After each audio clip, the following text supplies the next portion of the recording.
Parallelogram law of vector addition. Yun yung parallelogram method na na-develop ni John von Neumann noong 1923. So, makakabuo tayo ng isang parallelogram, no? Pag-solve nito, nung resultant force is using the cosine law.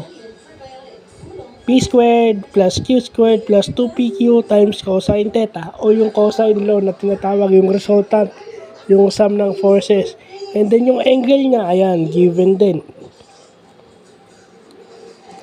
So nakuha natin 8.32 newtons at ang angle nito is 16.17. So yun yung angle niya. So maganda rin pag nagsosolve tayo ng mga vector components na ginagamit sa physics at saka sa engineering. Yan, ito yung topic sa physics na hirap ako kaya binabalikan ko lang. So, yun lang pa.